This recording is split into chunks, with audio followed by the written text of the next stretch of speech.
उप मुख्यमंत्री तो फ्यूज बल्ब है। अपना कवर्धा विधानसभा जल रहा है, कवर्धा जल रहा है, उसको नहीं संभाल पा रहे, उनसे डिबेट करेंगे? उनके लिए तो हमारा सुशीलानंद शुक्ला ही पर्याप्त है, अकेला यही पर्याप्त है। फ्यूज बल्ब से कोई डिबेट नहीं। इसलिए हम कांग्रेस पार्टी ने तय किया है कि हम न्याय यात्रा के माध्यम से हम छत्तीसगढ़ की जनता को अब जगाने का काम करेंगे। इस सरकार की नाकामी को उनको तक ले जाने का काम करेंगे, क्योंकि इस सरकार से भरोसा विश्वास जगाने का काम तो लगभग अब खत्म हो चुका है। इस यात्रा का ये जो एकता भाईचारे की बात अभी है, हम लोग आपस में, चाहे भूपेश बघेल जी हो, चाहे साबू जी हो, चाहे हमारे डिप्टी सीएम, हम लोगों ने कहीं भी आपको अवसर नहीं दिया कि हम लोग आजादी रहे। हम लोगों ने एक मित्रवत, एक भाई की तरह उनके पीछे लगे रहे, और यही इस यात्रा की खासियत रही कि यात्रा दीपक बहस की ना होकर हम सब कांग्रेसियों की यात्रा थी। और आज यहाँ भी 263 करोड़ का सौगात बीजापुर जिले को मिला। 263 करोड़ के कामों का भूमि पूजन और शिलान्यास किए हैं। और सबसे बड़ी बात कि जो नक्सली वारदात से जो पीड़ित हुए, ऐसे परिवार के 70 लोगों को आज नौकरी उनका लगा है, उनको नियुक्ति पत्र दिए हैं। इसके पहले भी कुछ लोगों को दिए हैं। और लगातार जो नक्सलवाद से पीड़ित हैं, इनके साथ कैसे अच्छा से अच्छा हो, इसके लिए सरकार प्रयास कर रही है।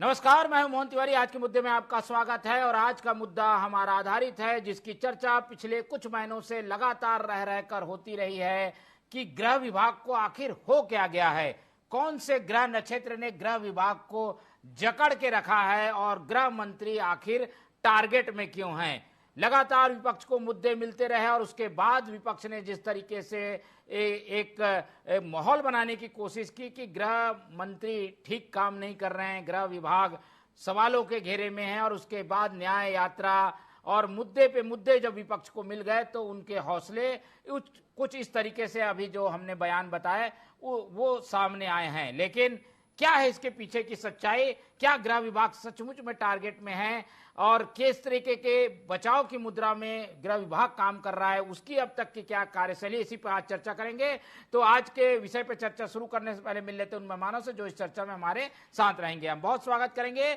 हमारे साथ मौजूद हैं इस पूरे मामले में राजनीतिक विश्लेषण शेयर करने के लिए वरिष्ठ पत्रकार अनिरुद्ध दुबे जी, बहुत स्वागत करेंगे आपका। बीजेपी का पक्ष रखने के लिए हमारे स्टूडियो में मौजूद है निशिकांत पांडे जी, बहुत स्वागत है आपका। और कांग्रेस का पक्ष रखने के लिए हमारे साथ है अनिल चौहान जी, बहुत स्वागत है आपका।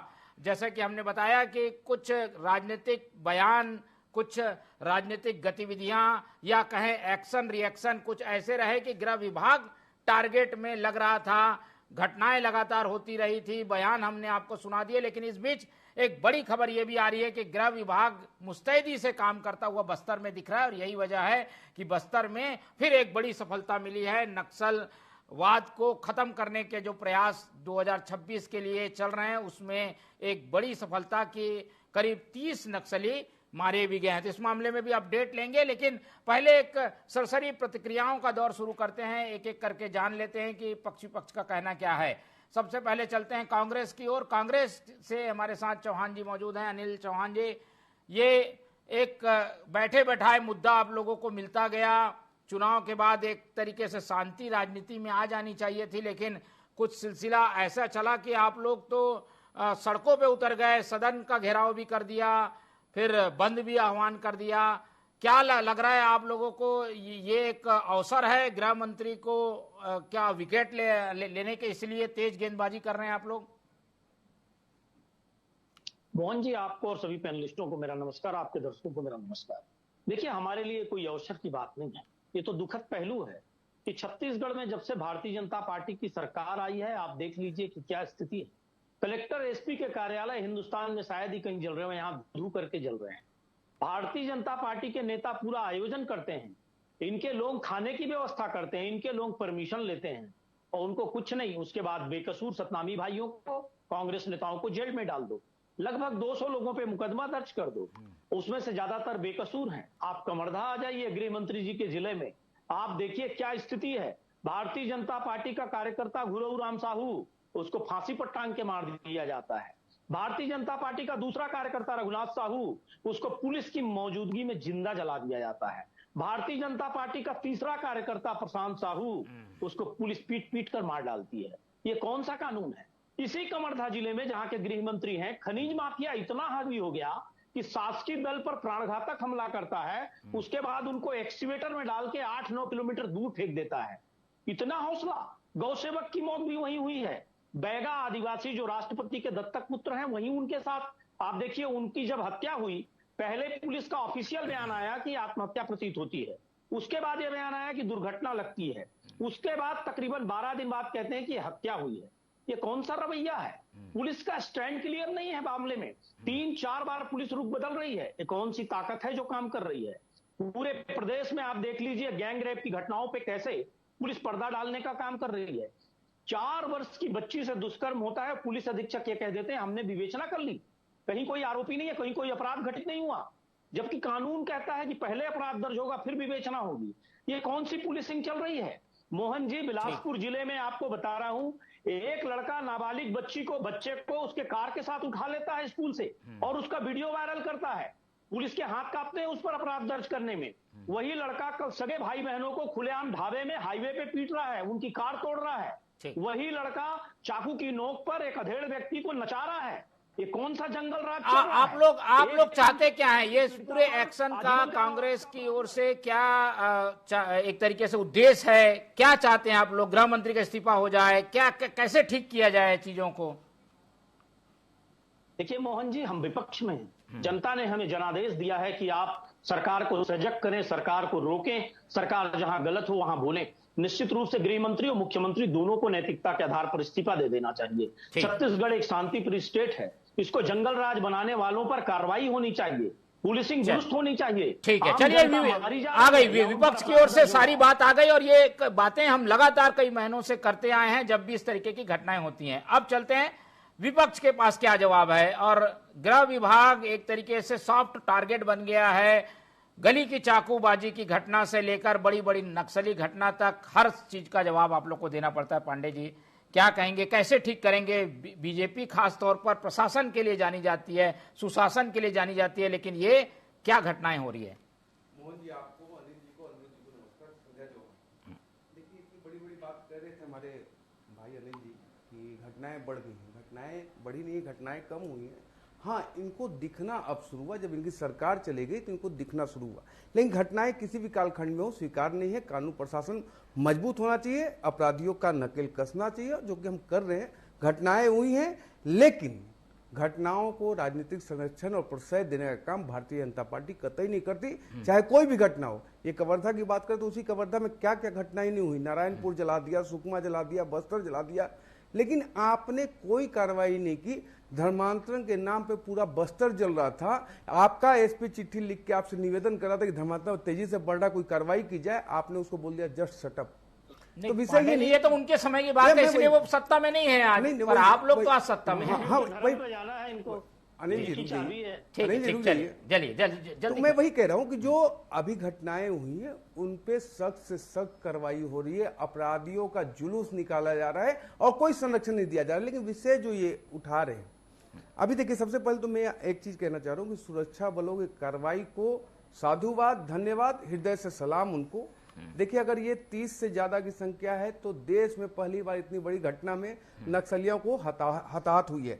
मंशा और नीति, मैं फिर से आपको बोल रहा हूं मोहन जी, मंशा और नीति स्पष्ट है, या तो बुलेट या तो वेलेट, दोनों के बीच के रास्ता और कोई नहीं है आपके पास। चॉइस आपका है, बुलेट से समझना चाहे तो बुलेट से और वेलेट से समझना चाहे तो वेलेट से।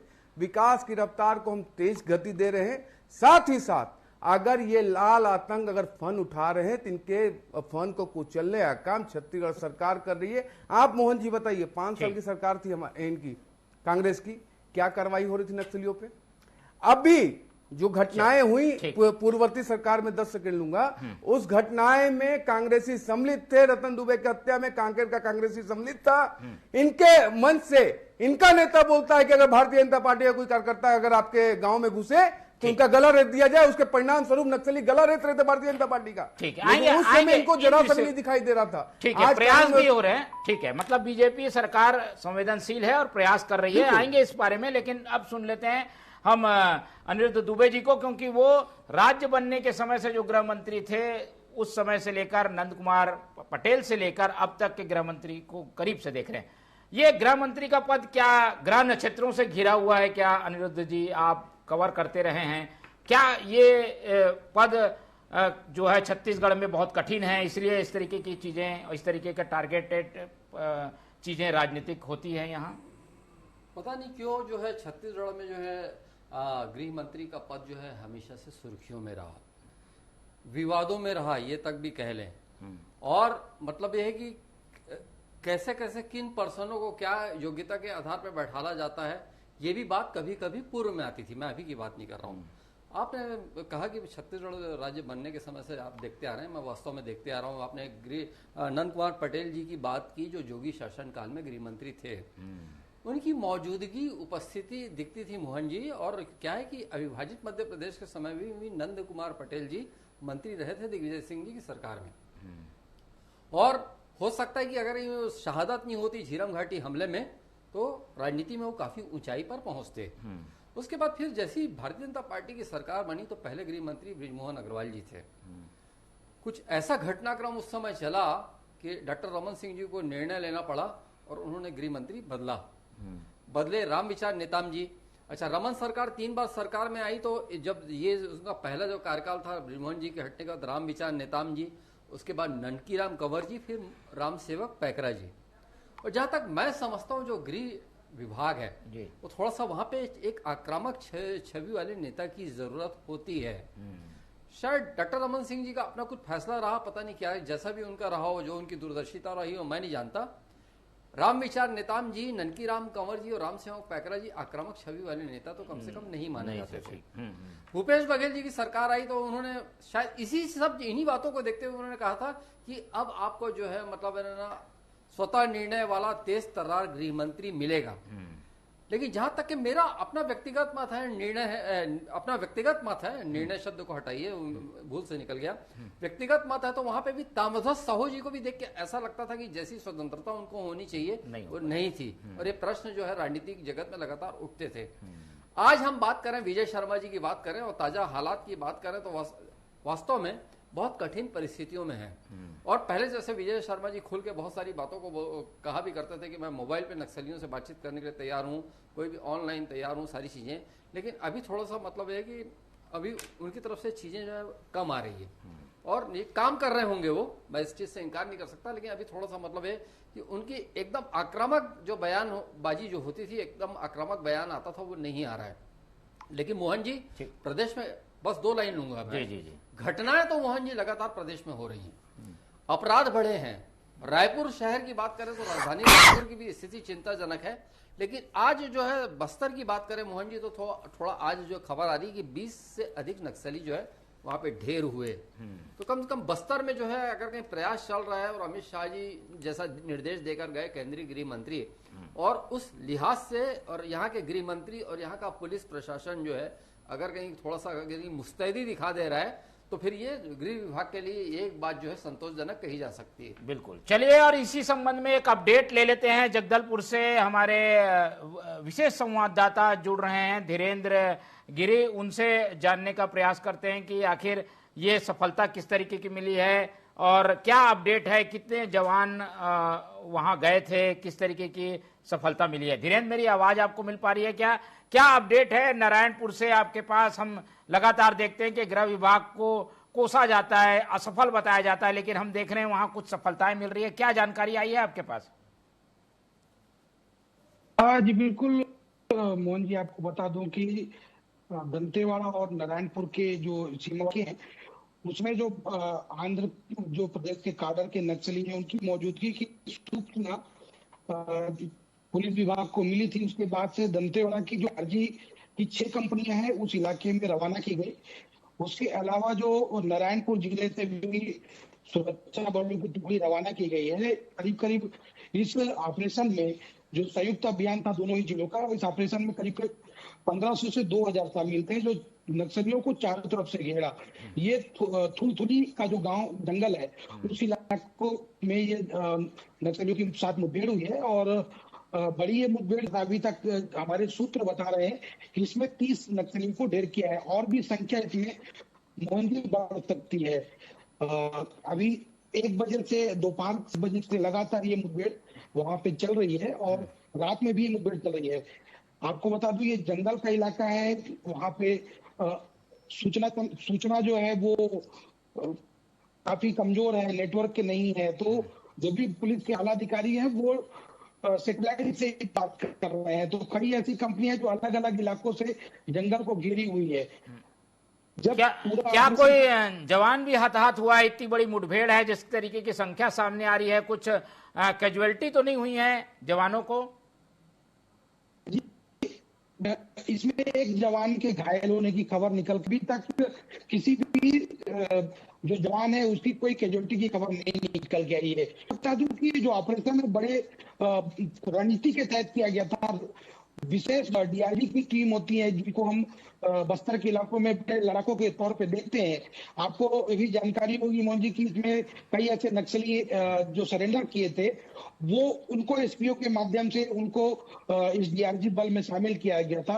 तो नक्सली जो टैक्टिक्स अपनाते हैं, जो गोरिल्ला वार को अपनाते हैं, उसी गोरिल्ला वार पैटर्न पे ही जो है डीआरजी के जवान वो जंगल में घुसकर नक्सलियों से लोहा ले रहे हैं। तो निश्चित रूप से ये जो बड़ी मुठभेड़ है ये बड़ी मुठभेड़ देखने को मिली और 30 जवान जो है 30 नक्सली जो है इस मुठभेड़ में मारे गए हैं, ये एक बड़ी सफलता है। और आज जैसा कि मुख्यमंत्री विष्णुदेव साहब बस्तर के दौरे पे, दंतेवाड़ा और बीजापुर के दौरे पे थे, उन्होंने स्पष्ट तौर पे कहा था कि नक्सलियों पर जो है पूरा प्रहार किया जाएगा और नक्सली के जो शहीद परिवार है, जो जवानों के जो शहीद परिवार है, पीड़ित परिवार है, उनको हर संभव मदद की जाएगी। आपको जानकारी होगी कि बीजापुर में कई ऐसे परिवार हैं जिनको अनुकंपा नियुक्ति दी गई है जो नक्सल पीड़ित है। तो निश्चित रूप से सरकार की मंशा है कि नक्सलियों के जो है मंसूबे उनको बैकफुट पर धकेले जाए। जी चलिए ठीक है, तो अब नजर आप बना के रखिए, आपसे आगे भी अपडेट लेते रहेंगे। लेकिन इस पूरी खबर को बताने का मकसद यही है कि गृह विभाग पर भले ही कितने ही आरोप लगे, लेकिन गृह विभाग की ओर से जो एक बड़ा दायित्व बस्तर को संभालने का है उसमें सफलताएं मिलती हुई दिखाई भी दे रही हैं। अनिल जी की ओर चलते हैं। आपका धीरेन्द्र बहुत बहुत धन्यवाद, आपसे फिर अपडेट लेंगे। तो अनिल जी, ना केवल कानून व्यवस्था बल्कि कुछ मोर्चों पे अच्छा भी काम हो रहा है। विपक्ष केवल खामियां दिखाए, केवल आलोचना करे, इससे काम नहीं चलेगा। इस तरीके की चीजों को आप लोगों को आगे भी बढ़ाना पड़ेगा, सराहना भी करनी होगी।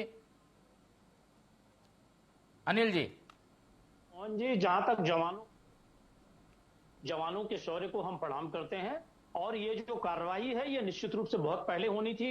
15 साल रणमंच सरकार में 3 ब्लॉकों का नक्सलवाद 20 जिलों में पहुंच गया और 2014 से 18 तक इनके डबल इंजन की सरकार थी। इनके हर घोषणा पत्र में नक्सल मुक्त छत्तीसगढ़ की बात आई।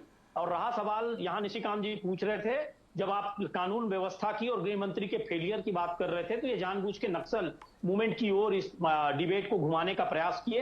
तो मैं इनको बता दूं कि इन्हीं के एनसीआरबी के आंकड़े कहते हैं कि कांग्रेस की सरकार में जो 2018 से 23 के बीच थी उसमें आधे से भी कम वारदात, नक्सल वारदात हुई और पुलिस के जवान घुसकर वहां मारते थे। जबकि केंद्र से जो सहयोग हमको मिलना चाहिए मिला, ये मैं नहीं कहूंगा कि नहीं मिला, लेकिन जो मिलना चाहिए था, जो इच्छा शक्ति होनी चाहिए थी गृह मंत्री की, जो आसपास के स्टेट में कोऑर्डिनेशन होना था, वो बहुत विलंब से 10 साल की भारतीय जनता पार्टी की केंद्र में सरकार के बाद वो इच्छा शक्ति जागी है। और इस तरह की कार्रवाई की कांग्रेस निश्चित रूप से यहां जवानों के शौर्य को भी प्रणाम करती है। लेकिन महत्वपूर्ण बात यह है कि फर्जी मुठभेड़ नहीं होनी चाहिए। नक्सलियों को जवाब देना चाहिए, नक्सल पुनर्वास नीति अच्छी तरह होनी चाहिए और जो भटके हुए आदिवासियों उनको मुख्य धारा में जोड़ना चाहिए और जो शस्त्र की भाषा समझ रहे हैं निश्चित रूप से उनको शस्त्र की भाषा में जवाब देना चाहिए। जवानों का मनोबल ऊंचा रखना चाहिए। लेकिन देखिए, जब ये नक्सल वारदात के ये जो नक्सल मूवमेंट को रोकने के लिए जो सरकार कर रही है, इससे आप पूरे प्रदेश में कानून व्यवस्था जो चौपट हो गई है उसको नहीं ढक सकते, सरकार के फेलियर को नहीं ढक सकते। वहां केंद्र सरकार के अर्धसैनिक बल, हमारे जवान जाबाजी से लड़ रहे हैं, लेकिन इसका यह मतलब नहीं है कि आप पूरे प्रदेश में जंगल राज कर दें। दुखद यह है मोहन जी कि पुलिस, दुखद घटनाएं होती हैं, पुलिस आरोपियों के साथ खड़ी हो जाती है, पीड़ितों को धमकाती है। आज जो चलिए जवाब ले लेते हैं, बिल्कुल आ गई आपकी बात। ये घटना भी सराहनीय है, पर हमको धमका रहे थे। ठीक है, जो जायज सवाल है वो उठेंगे पांडे जी। देखिए, जो जायज सवाल है वो उठने भी चाहिए। कानून व्यवस्था की बात है, कानून व्यवस्था सुदृढ़ होना चाहिए। ये कह रहे थे कि मैं मुद्दे से भटका दिया। देखिए मोहन जी, आप मानो या ना मानो, ये जो अपराध का गढ़ छत्तीसगढ़ बनाया गया वो विरासत में हमको मिला इनके 5 साल के कालखंड का। सूखा नशे का गढ़ जो बनाया गया इनके द्वारा बनाया गया, वो हमको विरासत में मिला। हम उसमें मूल चूल परिवर्तन करने का प्रयास कर रहे हैं और लगातार काम कर रहे हैं। अनिल जी थोड़ा सा ना पेशेंस रखिएगा।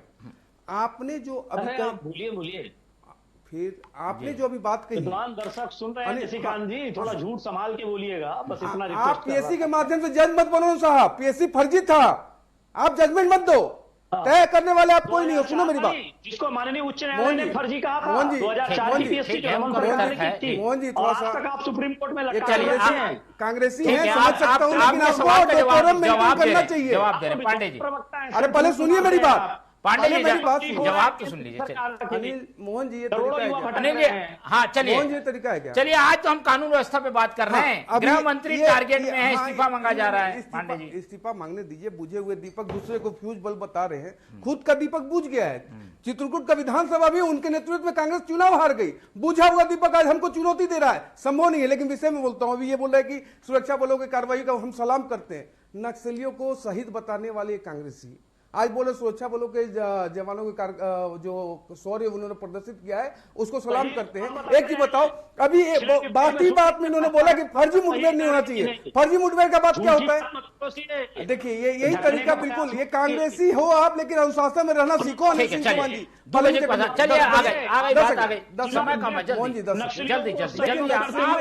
नक्सलियों के साथ खड़ा रहने वाली कांग्रेस, नक्सलियों का समर्थन करने वाली कांग्रेस, नक्सलियों को पोषित करने वाली कांग्रेस किस मुंह से नक्सलियों को शहीद बताती वो भी तय करें। समर्थन प्रदेश में गृह विभाग अच्छा काम कर रहा है और अच्छा काम करने की आवश्यकता है, हम उसके लिए प्रतिबद्ध हैं। आपका नक्सलियों को मदद कर रहा था। चलिए ये तो डिबेट लंबी हो जाएगी। अनिल दुबे जी के पास चलता है। दुबे जी, ऐसे में क्या लग रहा है, क्या अब एक्शन होगा कांग्रेस की ओर से भी और सत्ता पक्ष की ओर से भी, क्योंकि मुद्दा बन गया है गृह विभाग, गृह मंत्री और कानून व्यवस्था।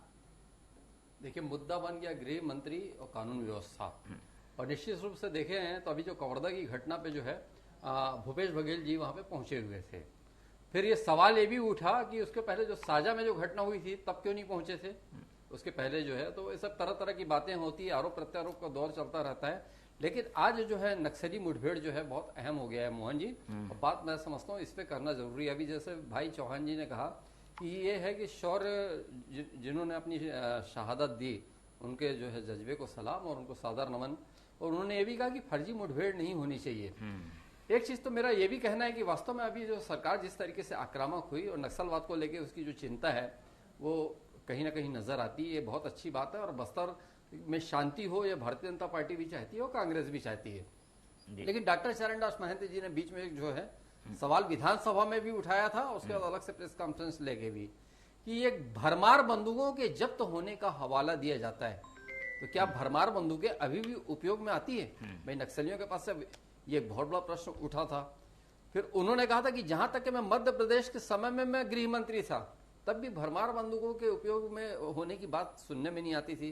तो जब महंत जी की ये बात आई तो नक्सलियों के पास से भरमार बंदूकें जब्त हुई, ये वाक्य का इस्तेमाल होना अभी बंद हुआ है मोहन जी। तो देखिए क्या है कि काम हो अच्छा है, आप अगर निर्णायक लड़ाई पे पहुंचते हैं उसमें कहीं कोई वो नहीं है।